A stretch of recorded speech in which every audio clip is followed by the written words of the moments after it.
Welcome to Breaking Ties, Is Divorce the Answer? This is your go-to source for practical advice and support when considering if a divorce is the right answer for you. Join us each weekday for a quick chat where we'll uncover a variety of topics such as child custody, property division, and self-care. Together, we'll explore the emotional, financial, and legal aspects of divorce and help you find the best path forward for you and your family. Here is your host and Certified Divorce Financial Analyst professional, Mike Fulkerson.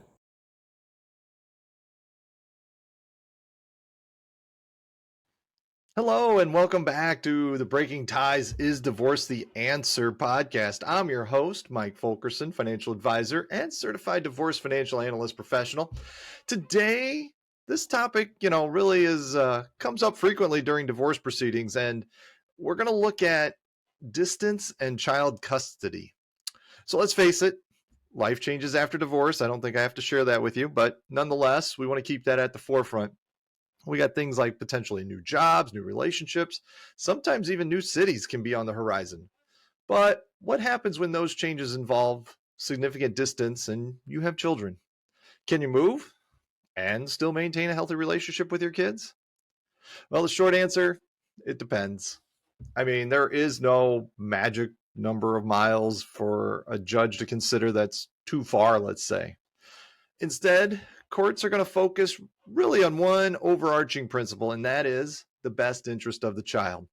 And you've heard me say that a lot throughout the course of the podcast, but it's true. The courts really look out for the best interest of any of the kids. Now, what factors does the court consider when we're going to evaluate distance in custody? Well, we got a few here. Let's look at things like current custody arrangement. Do you have joint physical custody with frequent visits or primary custody with less frequent visits? There's also the child's age and needs. So very young children often benefit from frequent in-person contact with both parents. Older children may adapt better to video calls and longer visits. We have the ability to maintain a relationship. Can you facilitate frequent communication and visits despite the distance? Are you willing to travel or pay for the other parent to travel for exchanges? We got some stability of the new environment. I mean, is your move for a stable job or a better living situation for your kids, or just a temporary whim? And then the other parent's agreement. If the other parent objects to the move, the court will weigh their concerns heavily. So we want to have good communication with our ex in this situation. Now, we got some key takeaway here, and that is really moving away doesn't automatically disqualify you from maintaining custody. However, you need to demonstrate a clear plan for how you'll ensure a strong continuing relationship with your children despite the distance. Now, some tips for that. You got to be proactive. You got to discuss your relocation plans with your ex early and openly to figure things out. You want to prioritize communication. So schedule regular video calls, phone calls, and texts. Then there's planning frequent visits as often as you can. Take advantage of school breaks, holidays, even just like summer vacation for kids who don't go to school year round. And then leverage technology. So there's a lot of online tools and apps to stay connected and involved with your kids' lives. So let them know that you're still there for them. Working with your ex, though, probably is the biggest thing when it comes to the parenting plan, and addresses challenges and distances and really helps minimize the impact on your kids. So hopefully you have a good enough relationship with your ex that you're able to chat about these things and come up with a solution. So I want to thank you for joining me on this episode of Breaking Ties Is Divorce the Answer? Should you have any questions on today's topic or other topics, just let me know. And remember that divorce is not the end of your story. It really isn't. It's the start of your next great chapter. And with that, have a great day.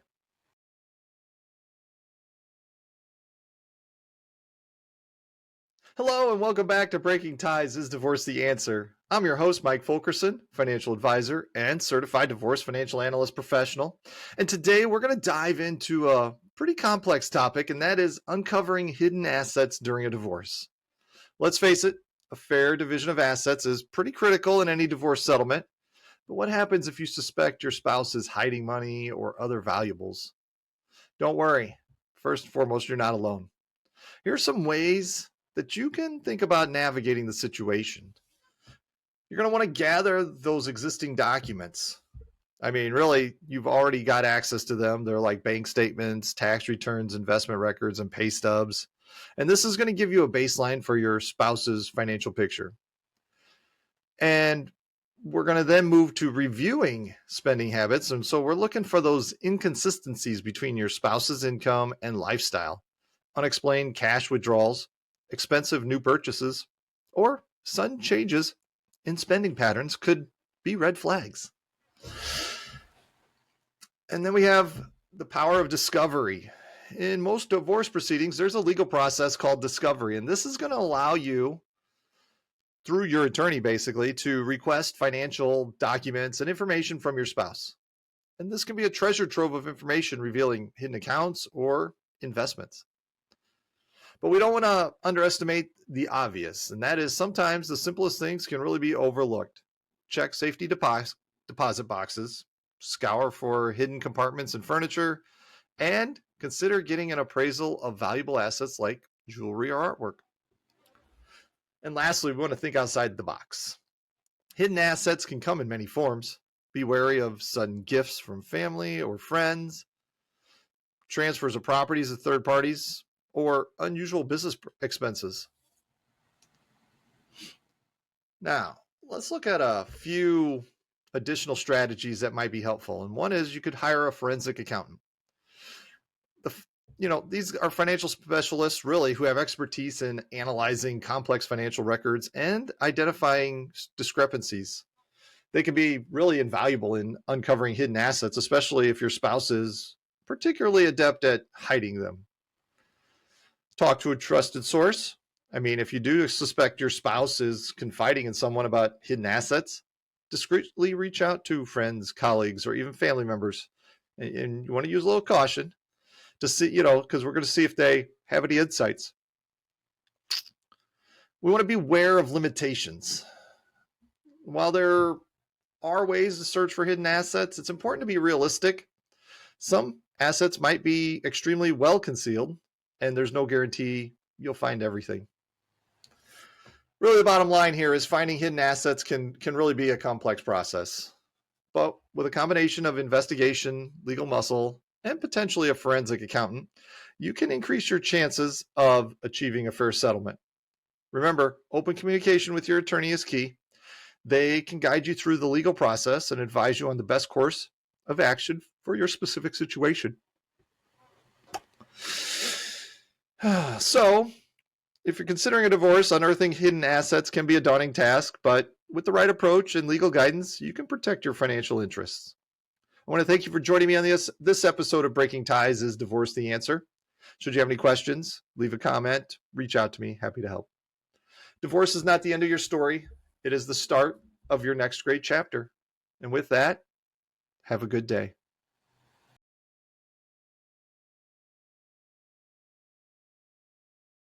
Hello, and welcome back to Breaking Ties is Divorce the Answer. I'm your host, Mike Fulkerson, financial advisor and certified divorce financial analyst professional. And today we're diving into a question really at the forefront of many minds considering divorce. And that is, how long does the process actually take?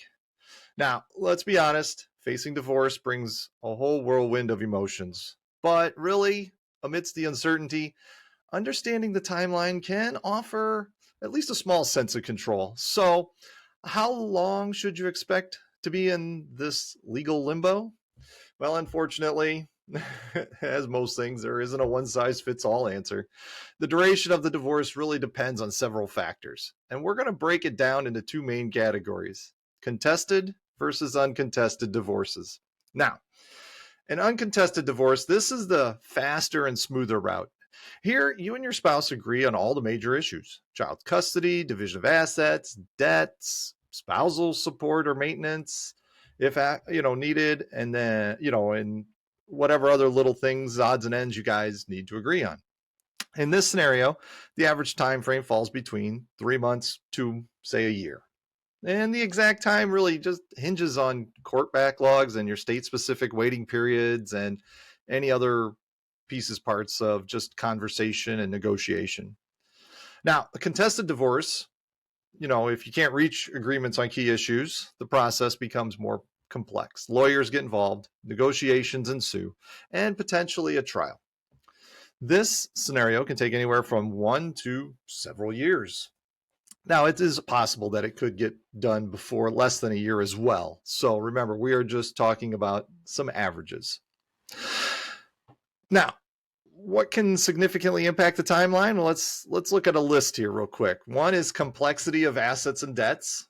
I mean, untangling the finances is one of the biggest things there is with the divorce process. And, whether you have businesses or inherited property, it all takes time. And then you got child custody disputes, reaching agreements on parenting plans, visitation schedules, and child support can be a sticking point, and that could cause things to drag out. Then there's the availability of the court. Court backlogs and busy judges really can delay, hearings and such. So you're going to be at the mercy of whatever their timeline is. And then lawyer involvement. While lawyers can expedite certain processes, complex cases or combative situations can extend the timeline. If you guys really aren't getting along and you're going back and forth, it could take extra time. So what can you do to streamline the process? Well, like I say a lot on the podcast, is a lot of open communication. If you're honest and respectful with your spouse, then things can move along much quicker. There's having the documentation ready to go. Just having it organized. Keeping all those documents in one place allows you to move a little quicker. You could do mediation. And that's the neutral third party who can facilitate communication and help reach agreements quicker. We can also explore other alternative dispute resolutions.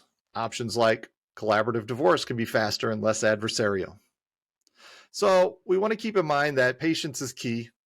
While a speedy resolution might be ideal, rushing through the process can lead to unforeseen complications down the road.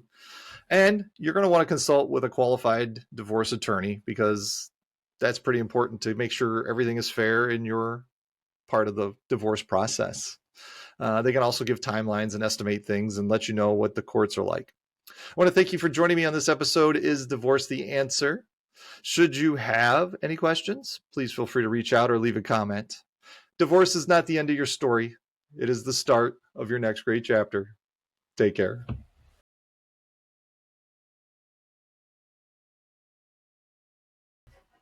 Hello, and welcome back to another episode of Breaking Ties, Is Divorce the Answer? I'm your host, Mike Fulkerson, financial advisor and certified divorce financial analyst professional. Today, we're gonna tackle a common misconception.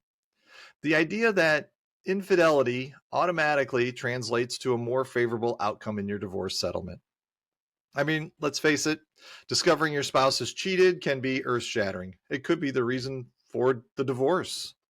Betrayal, anger, and a desire for justice are all completely natural responses. In that emotional storm, it's easy to believe your spouse will somehow pay in the divorce. But the reality of divorce law is far less dramatic. In most parts of the United States, we have what's called no-fault divorce. This means the court doesn't care why your marriage is ending, just that it is. So while you might be tempted to gather evidence and expose your spouse's wrongdoing, that evidence likely won't affect the financial split. And here's why. There's a focus on fairness, not fault. Divorce courts aim for an equitable distribution of assets and debts, not punishment. They consider factors like the length of marriage, each spouse's income and earning potential, and also any existing prenups. Exceptions do exist, but are rare. There are a few exceptions. In some states, if the cheating spouse squandered marital assets to fund their affair, that might be considered in the division of property. However, proving such division of assets before the marriage was over can be very difficult. Focusing on the future, not revenge. Dwelling on the betrayal can cloud your judgment and prolong a messy divorce. While the emotional hurt is real, directing your energy towards building a secure future for yourself is far more productive approach and has long-lasting implications. Now, this doesn't mean infidelity has no impact.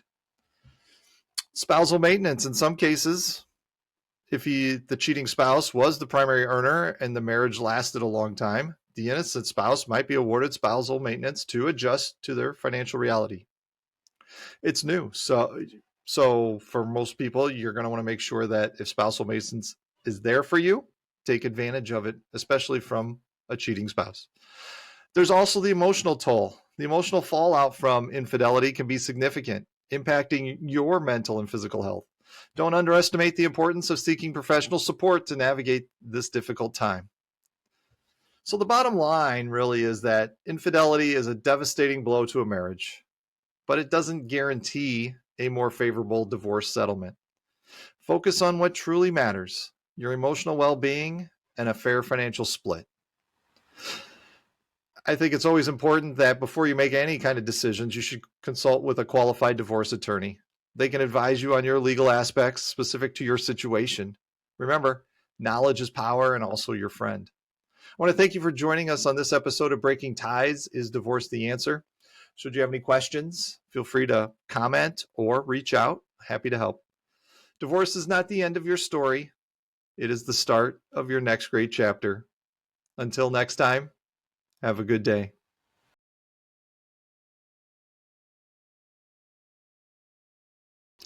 Hi, and welcome back to another episode of Breaking Ties. Is Divorce the Answer? I'm your host, Mike Fulkerson, financial advisor and certified divorce financial analyst professional. And today we're going to tackle a tough topic, and that is how to manage the transition when one parent moves out of the family home during a divorce.